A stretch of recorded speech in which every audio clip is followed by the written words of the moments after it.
Let us begin. Hello, everybody. My name is Michael Weiss with AI4. I'm co-founder and head of content here. To introduce us, in case you're unfamiliar, who are we? We love AI, and we, through our work, are trying to just add more of a body and consistency to AI as an industry.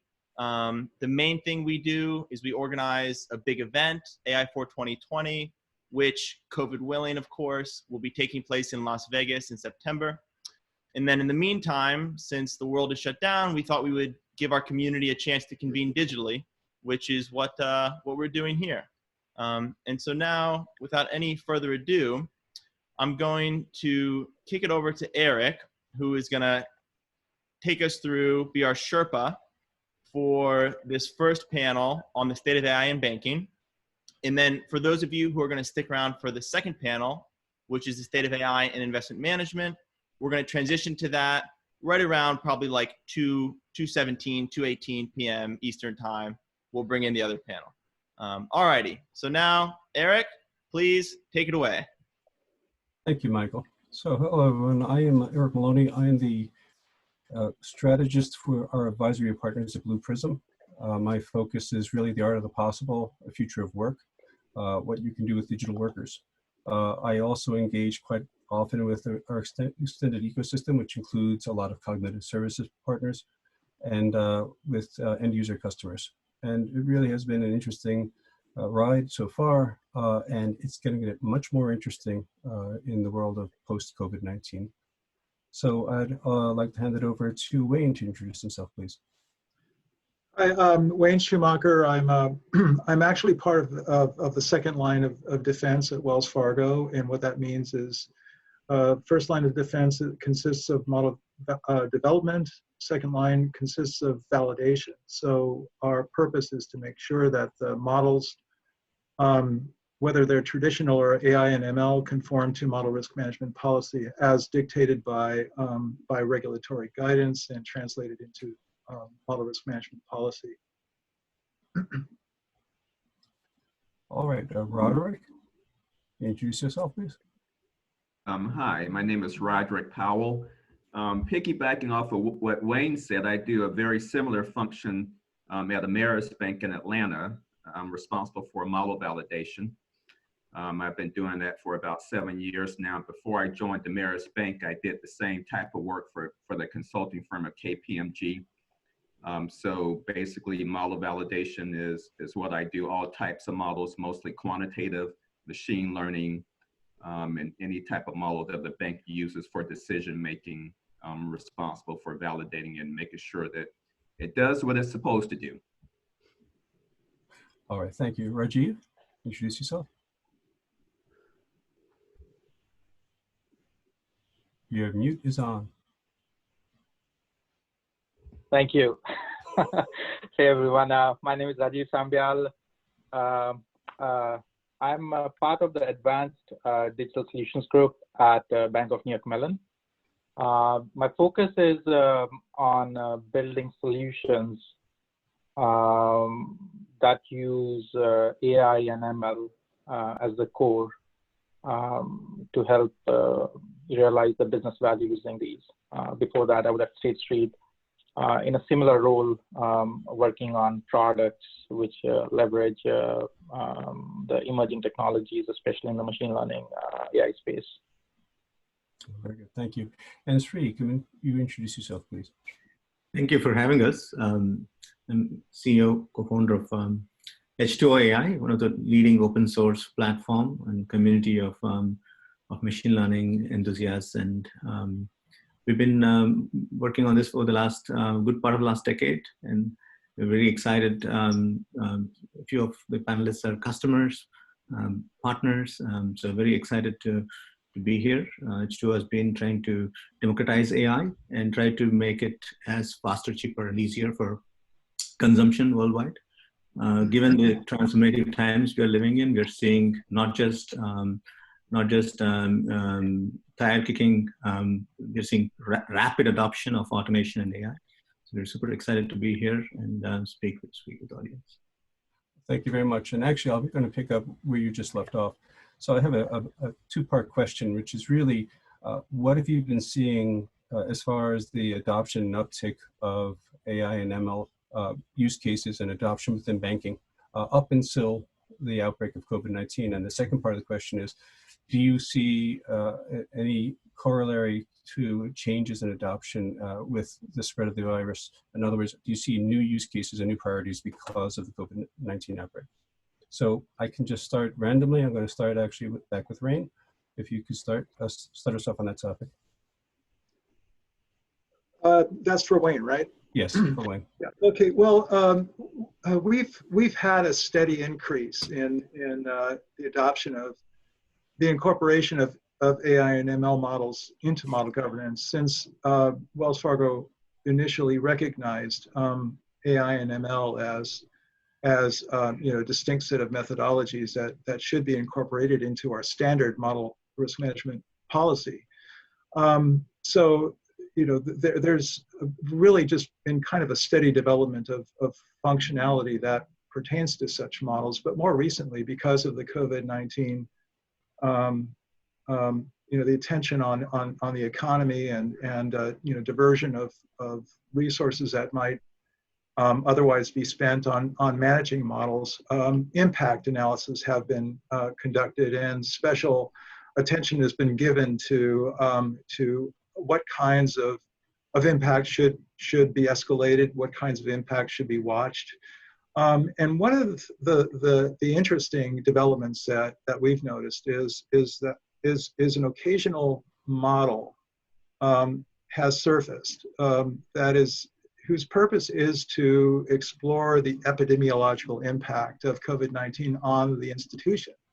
So as part of the second line of defense, one of our roles is to make sure that not only does the model serve its intended purpose, but that it is sourced authoritatively. So if an epidemiological model is intended to express the, if AI and ML is used to characterize what might otherwise be expressed by a professional epidemiologist or a team of epidemiologists, we need to make sure that the authority backs the model and that it's not just coming out of somebody's back office. That's one of the roles of the second line. We need to ensure that professional authority is retained and not substituted by advanced computer technology.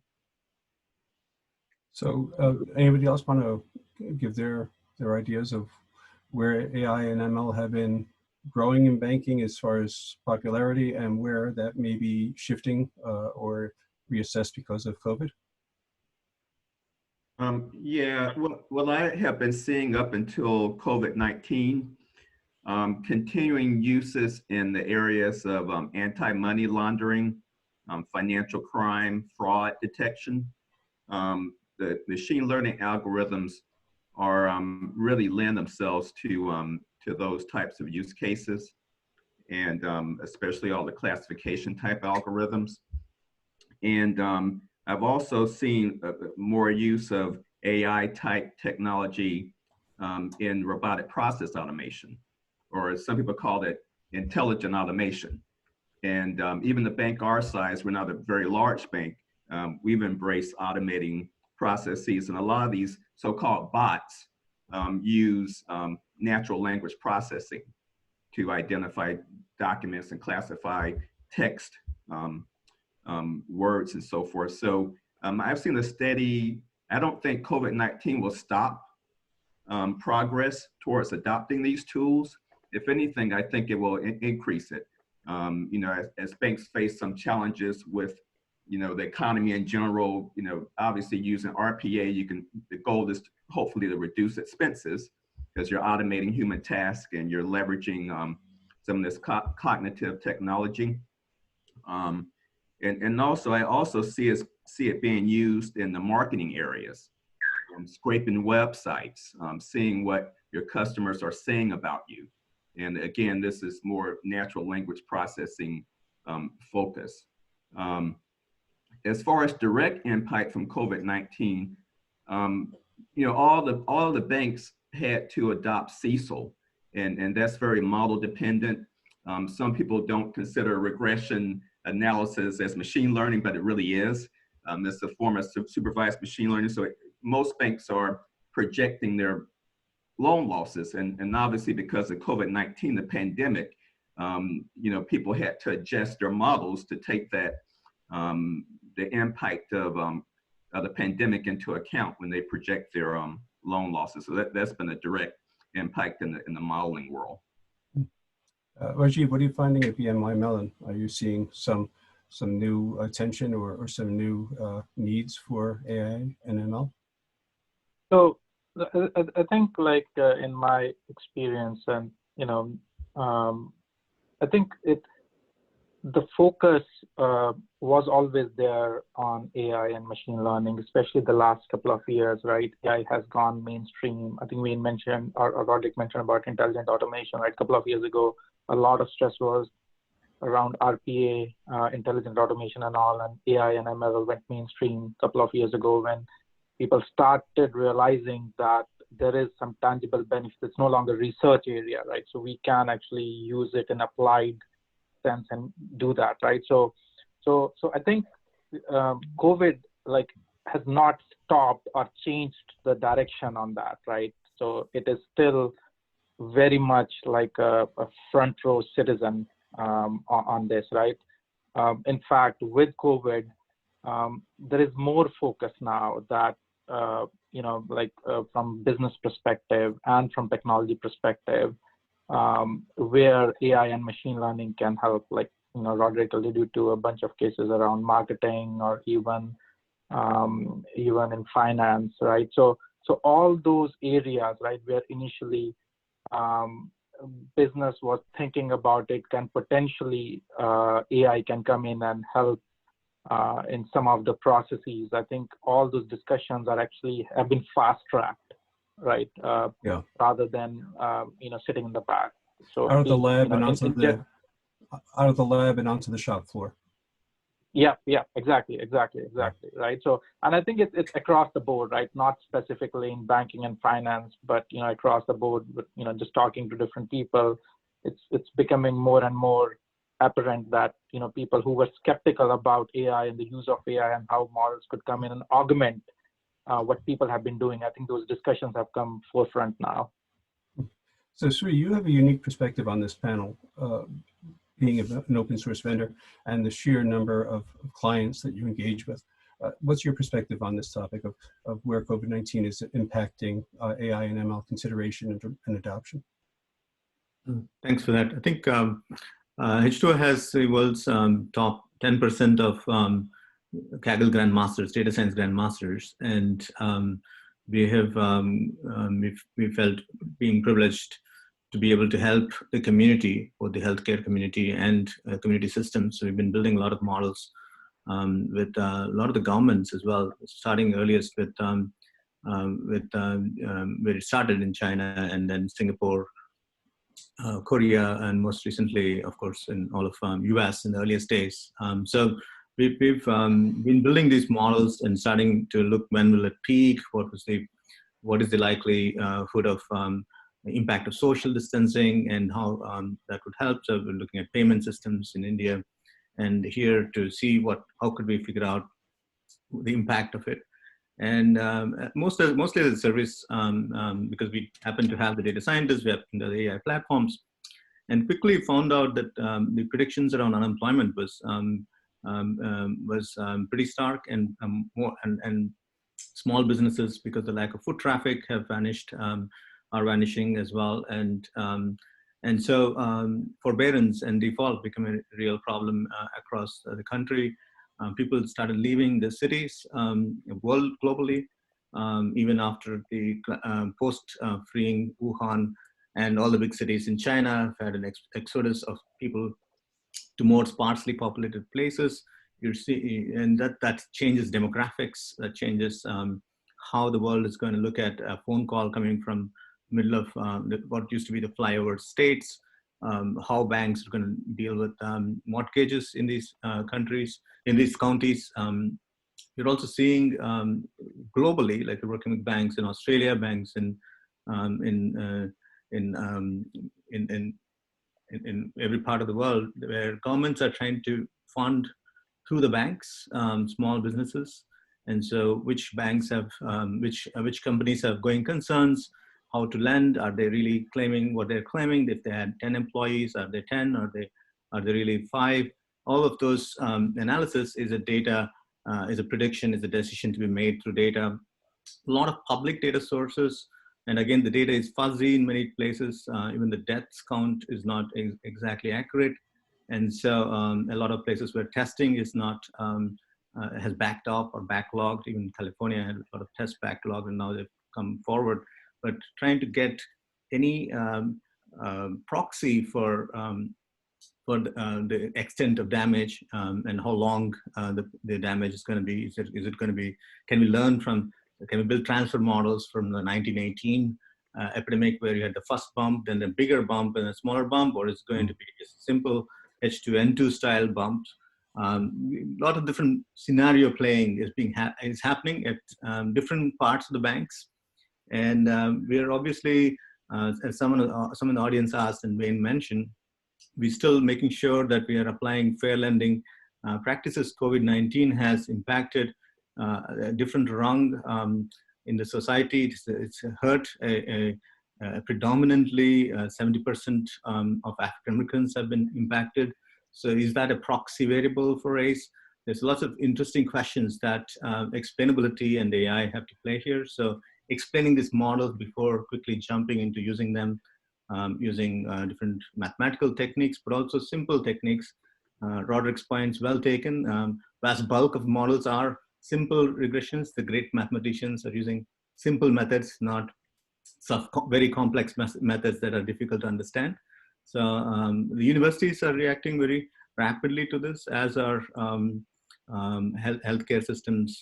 But I think health is the #1 reason insurance claims go through. Bankruptcy happens in the US because of poor health. So I think they're all very tightly connected.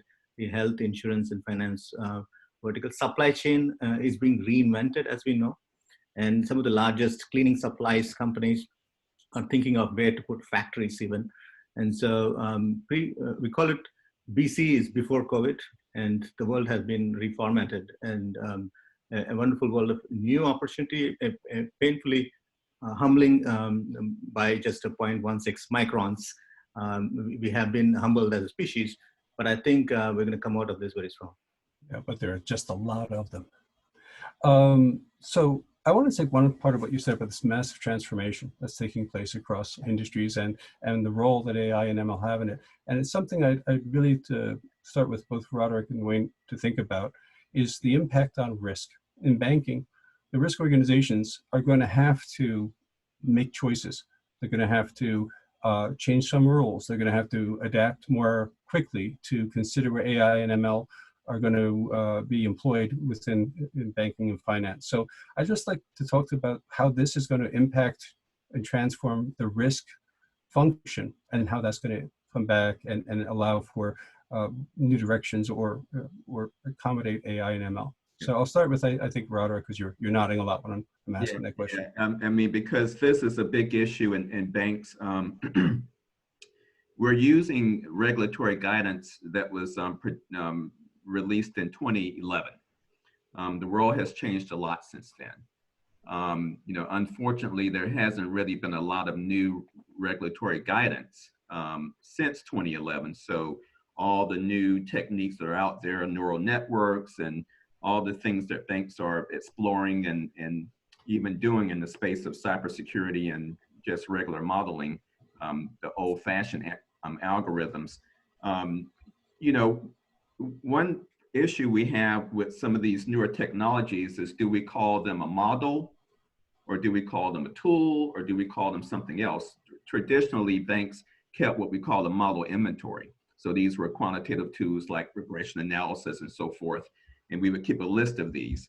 But some of the newer things like classifying documents, algorithms that can say, put this group of documents here versus over here, is that a model? Well, you know, so one thing we're trying to come to grips with is, what do we call the model, and is it in our world to review this and validate it and make sure it works?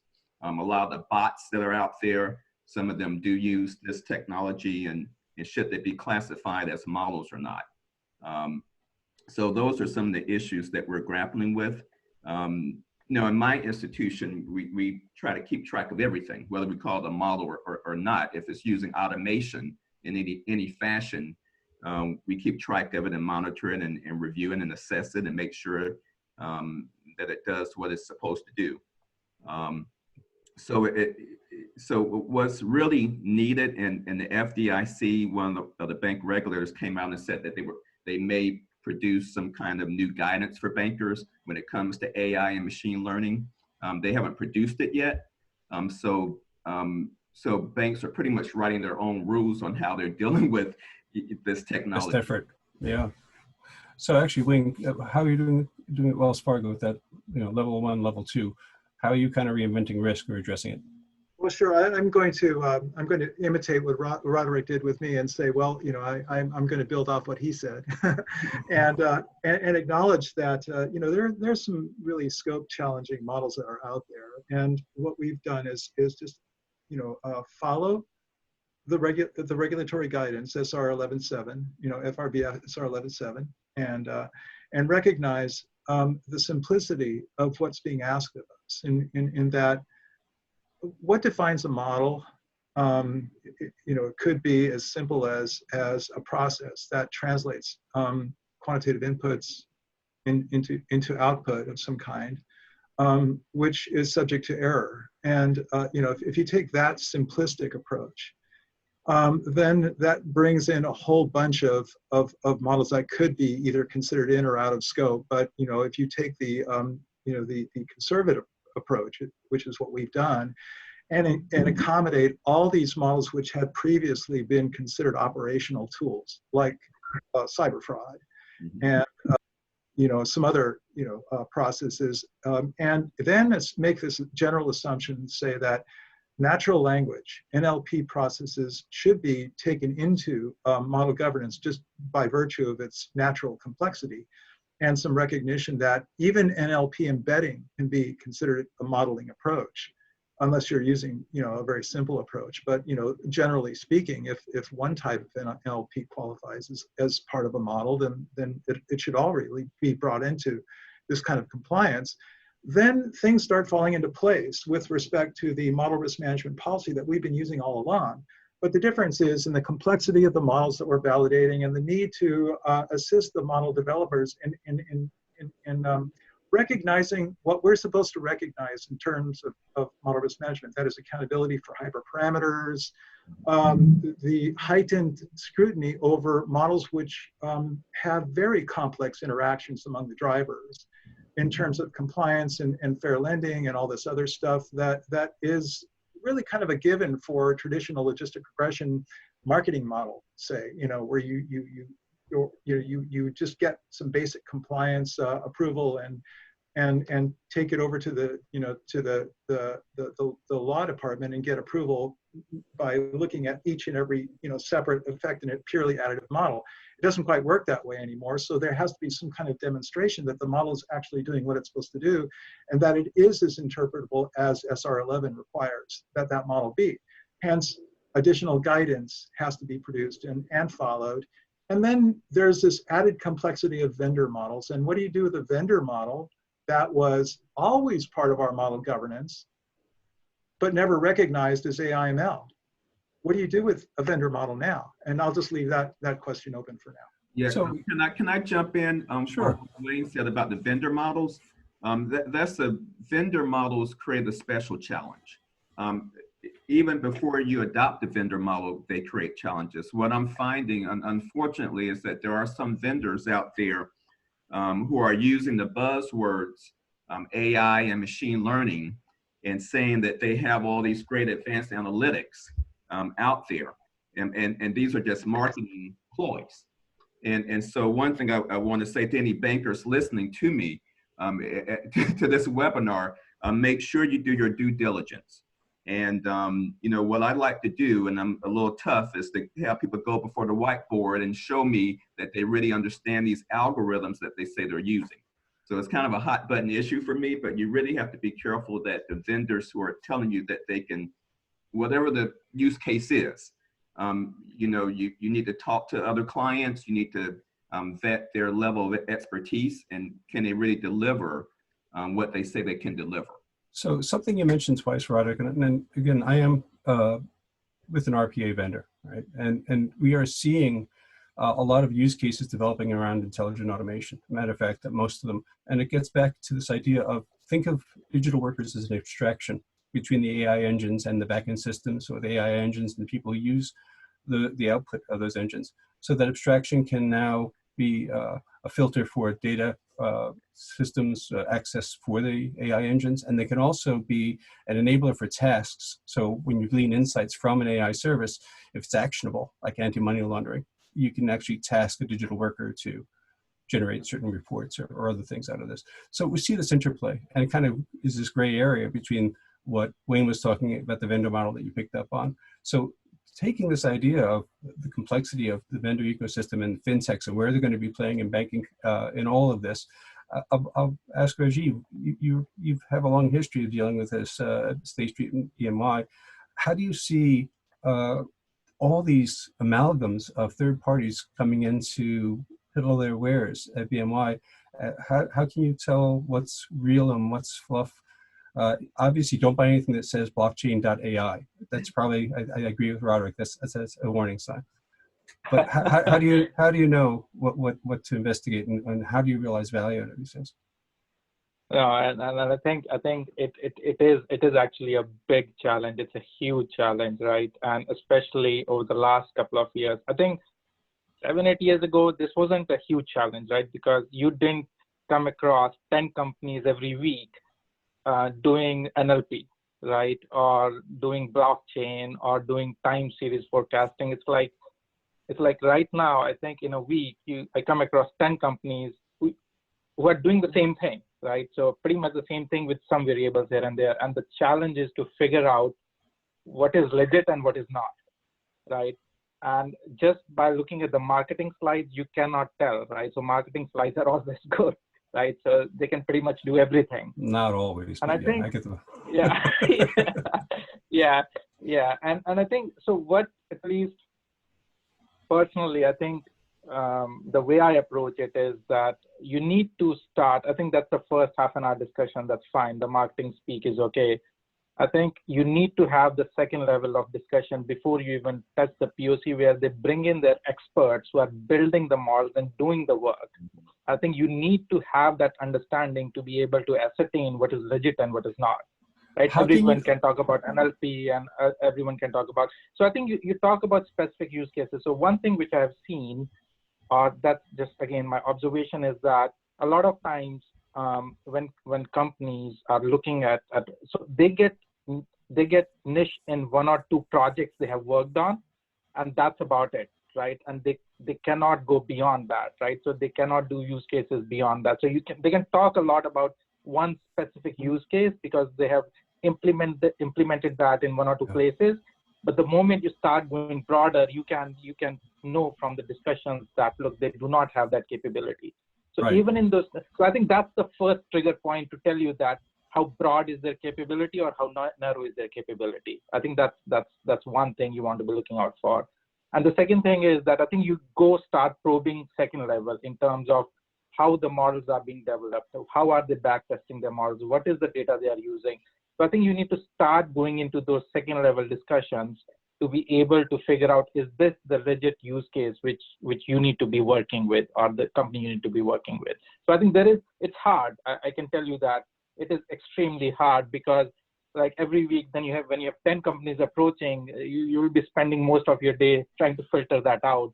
But I think you filter looking at some of the content, and the second is you go to second level and do that. It's hard, and it's getting harder day and day, because see, mathematics has remained the same. Mathematics is not changing, right?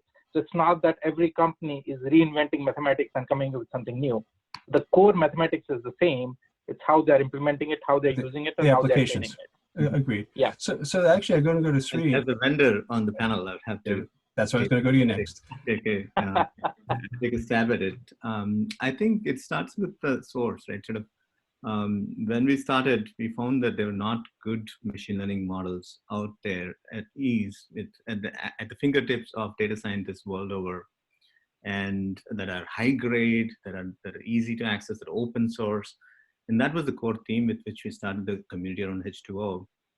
And so it's community curated. For the most part, Rob Tipshani, Trevor Hasty, the folks who actually built GBMs, GLMs, we sat in their offices to make sure the core methods were really ironed out, right? Convex optimization, solvers behind, all of them were put in open source, gotten thousands of people, like hundreds of thousands of data scientists use it every day. So we get that continuous feedback to improve on that. They need anomaly detection using isolation for us. Well, we go implement that, again, put it back into open source, get that peer curation. And then our customers, they themselves have taken us to task. I remember walking into Wells Fargo's head of risk modeling, Agu Sujanto and Vijay's offices, and they just made sure that we are tested, vetted out with reality, and that we are passionate about making underwriting AI for the space. Right? So AI has, all models are wrong, some models are useful. And so getting that when they are wrong, understanding why they are wrong, what's the delta, how do you kind of start explaining the differences of why it worked, where are the blind spots for these models, building enough ensembles. But working and listening to customers has been such a like feedback loops with customers have made our platforms better, our products better. But you're running into a case where a lot of these NLP models are pre-built. A BERT model, how do you debug? How do you understand it? And now you're getting to the next level. It's plugged into into black box.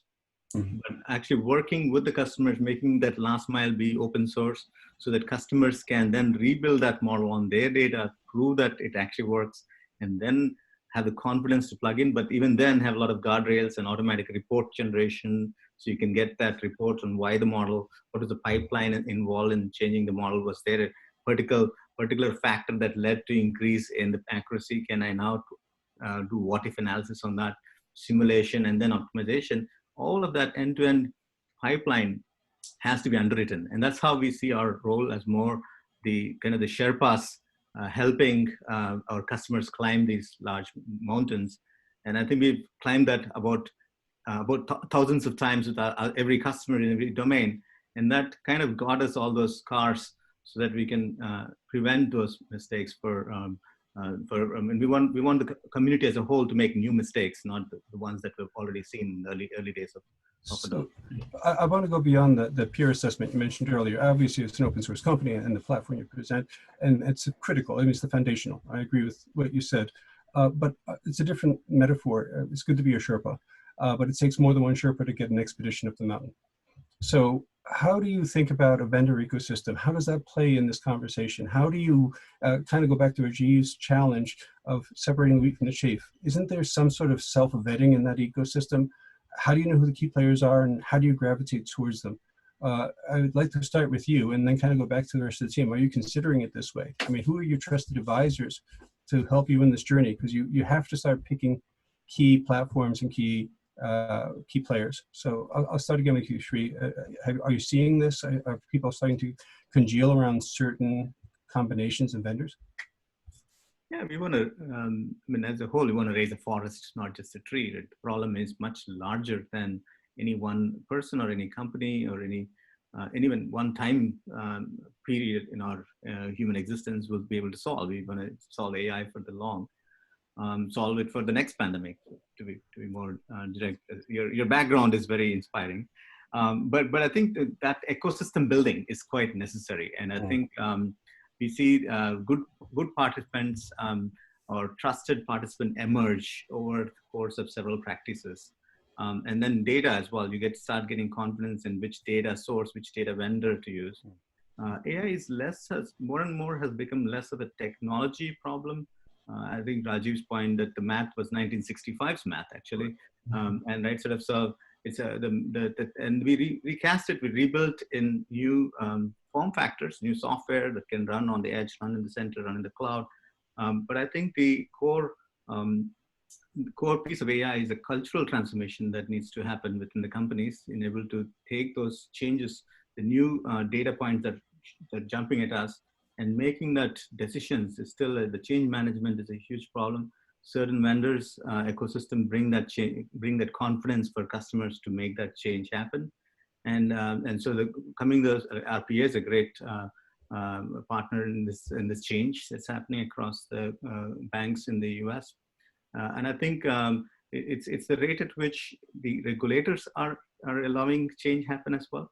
So we're having to bring all our customers together between Discover, Wells Fargo, Citi, Capital One, and Synchrony and others to work together with the FRB or the SEC to start having a good and advisory community, people in FinReg law or BLDS, other advisory ecosystems as well as technology ecosystems to come together with one voice or at least a few voices to allow to get the regulators behind it as well. So change will need to happen on both fronts. In some countries, regulators are moving much faster than here, but I think we will probably err on the safe side than being, and I think building a good tool chain across AI where you can trap any error, debug the model, and then rebuild the model quickly, that if we make it cheaper to do experiments, we will be able to do more science. Kind of ironic that you have this higher function system, but it has to be subject to CI/CD. You have to be able to continuously tweak it and improve it and know the differences between the releases, right? Because people think that you have this innate knowledge, and it's far from the truth, right? You said the algorithms the math is constant, but the applications are infinite. And it's always been kind of a problem. And especially for Wayne and Rajeev, I'll get back to Roderick in a second, but for the two of you, what I've seen from my perspective in the banking industry is the people who own machine learning and AI also, their leadership owns RPA. They own the cognitive services. They own innovation programs and technology like blockchain. Is that how you're seeing yourselves organize? And is that something that you think is going to continue to progress, that all of these things are going to be orchestrated in some way because they're mutually reinforcing and mutually beneficial? So I guess I'll start with Wayne on that one, and Rajeev can chime in. Yeah, so we still consider the models to be independently managed, although there are networks and systems of models that work together, and so we will validate them. We have an interest in validating them jointly for either for economy or for maybe a higher level of accountability.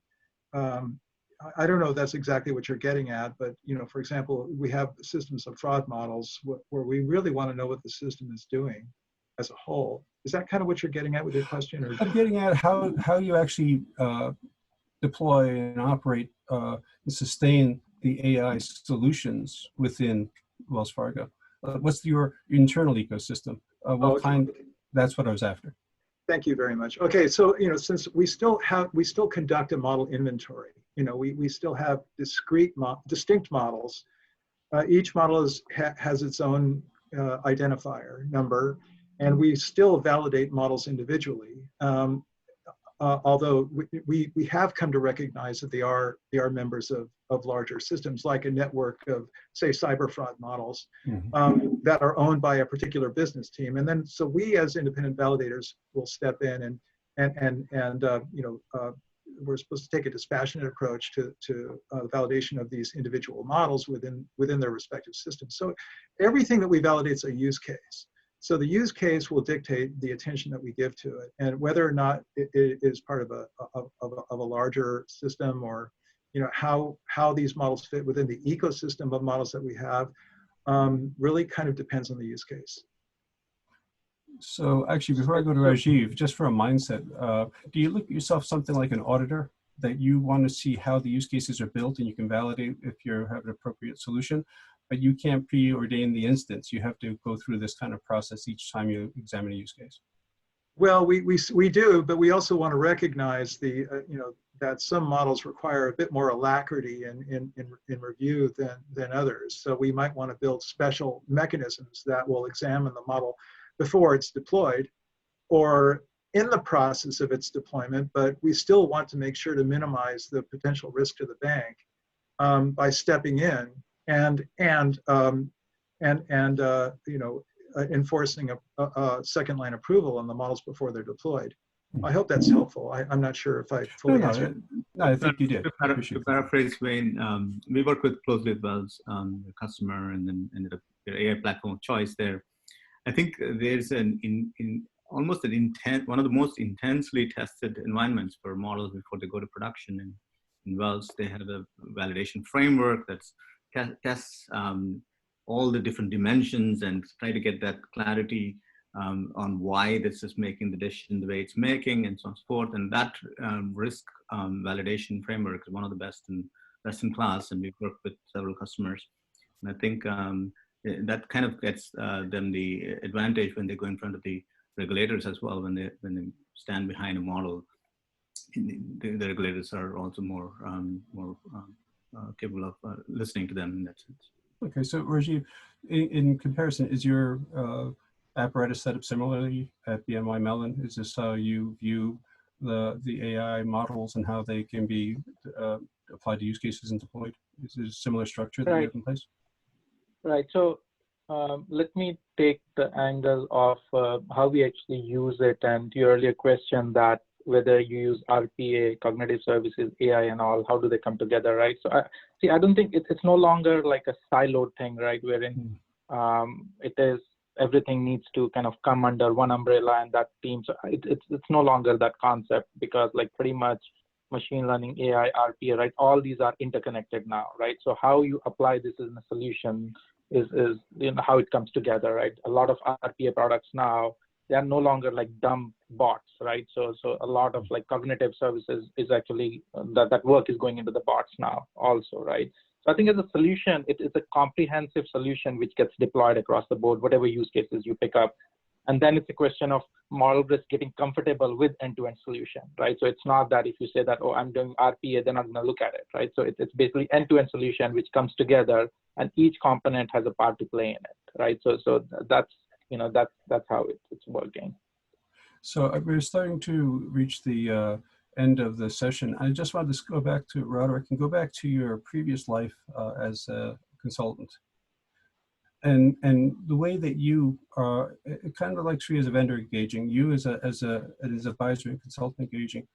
What's your take now? How are you telling your peers in finance? You kind of give us some cautions earlier, but what are some tips? What are some guidance? What points you would like to just leave us with here? Yeah, I think that people get hung up on the algorithms and the fancy stuff, the neural networks, deep learning, all the advanced analytics, and I think in order to make those analytics work, even if it was a mathematical technique from 1960, it all starts with the data. And for all these types of applications, a lot of times the shortfall, not getting the answer that you want or the right answer, is because you started with bad data. So I think that from my time as a consultant and even now in industry, having good data, good big data is the key to having good output from your machine learning algorithm. And so I think that's one area that some people fall short on, and because a lot of developers like to just jump into, let's try random forest, let's try this, and before they really analyze the data that they're putting into this algorithm.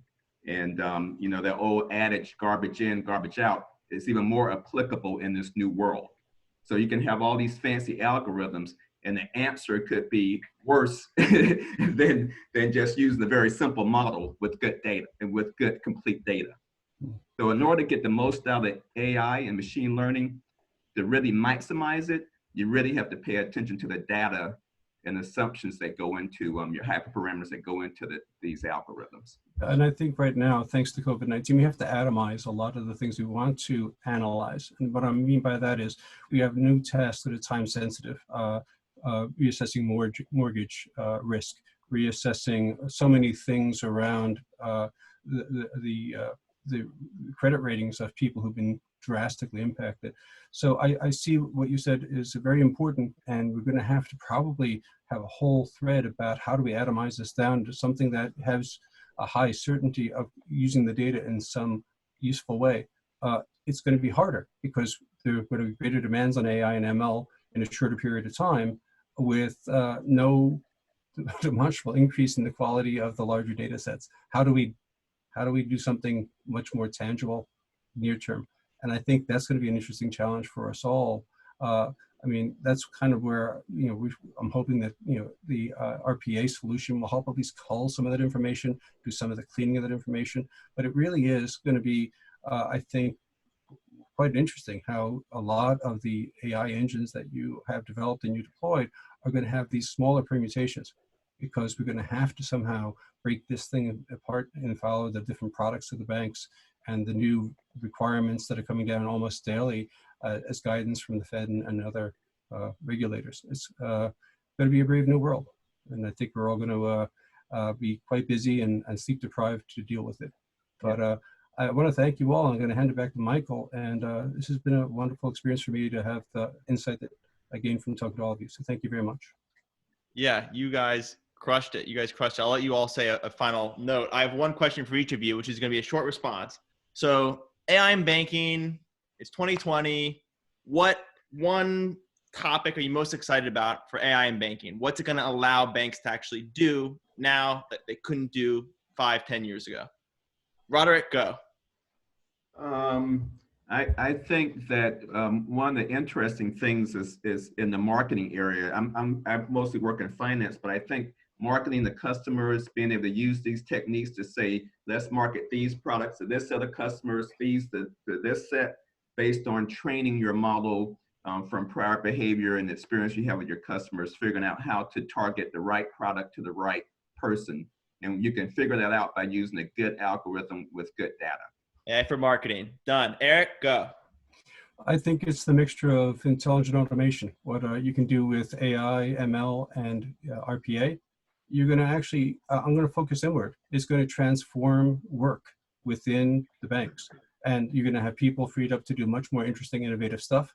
And the things that are much more complex and mundane and error prone will be given over to these digital workers and AI engines. I'm all for it. Wayne? Well, I think there's a couple of things. A first one that really interests me is being able to create systematic effects out of extremely higher order interactions of drivers in models where such modeling wasn't possible in the past. The other thing is just the proliferation of natural language mechanisms that are used to, to assist customers, and and along with that, an increase in scrutiny over how these models are interacting with the public. I'm with it. Sri? I think we are seeing, we started the deconstruction of the bank even before we went into COVID-19. AI certainly, and data has certainly helped that, the rise of fintech and banks becoming more like fintechs, rise of tech giants trying to do finance. So banks really challenging themselves to become like software companies and tech companies. AI is certainly going to help that. COVID-19 is moving that further. Open source is helping a lot of partnerships between banks have the data, banks have the brands, and I think the technology is coming to make them even more guardians and custodians of privacy and of wealth. And I think what we are beginning to see in post-COVID-19 is rapid adoption of the digital bank, right? None of us gone out for a month now, and so which means that what was initially a learning curve for most of my banking customers and logging into their VPNs and getting the work done remotely. And I think that is going to be the new norm as it happens, and you'll see a complete a new paradigm in how a new genre, as some of our customers call it. The two types of people, when they say people on the couch sitting and watching movies and TVs, people on the couch who are working 22/7. And those are the people who are changing the world. And I think it's an incredible opportunity to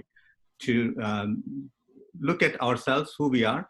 I think AI and the digital world is going to, and socially distant but spiritually connected world is going to challenge us to rethink who we are as humans. And this is going to be a really powerful paradigm shift for us as a race. No doubt. I love it. And best for last, Rajeev, AI and banking, what are you most excited about? I'm actually excited about a lot of fintechs which are coming up. So, so that I think is going to change the whole landscape, because that is going to drive the bigger banks or bigger organizations to either create a symbiotic relationship with, which is mutually beneficial to both, right? Or actually find ways to be nimble and be innovative, because that is the thing which is going to drive the innovation, right? Because what the fintechs bring is the newer technology, newer research, newer concepts, and what the big banks bring is running it as an enterprise scale, right? So not running it in one box in Azure or AWS or anything like that, having the data and the capability to run it as an enterprise scale with all the risk and controls. So I think the combination of these two, I think that's what I'm excited about. I think I'm seeing a lot of fintechs coming up, doing some really good work. And I think as we actually, start doing that and start seeing the banks adopting some of that, I'm excited about that. Awesome. I am excited too. All right, everybody. Massive thank you to the 5 of you for providing an awesome discussion. So as discussed, you guys can become attendees if you want to watch the next panel, or you can go forth and prosper. But thank you very, very much. And to the few hundred attendees still here, we're going to do a transition over the next probably 90 seconds to bring our State of AI in Investment Management panel in. So just chill out, grab a water, maybe do some stretches, and we'll continue. So thank you all for being here. Thank you all. Thank you. Be well, everyone. Thanks, Wayne. Cheers. Thank you. Thank you.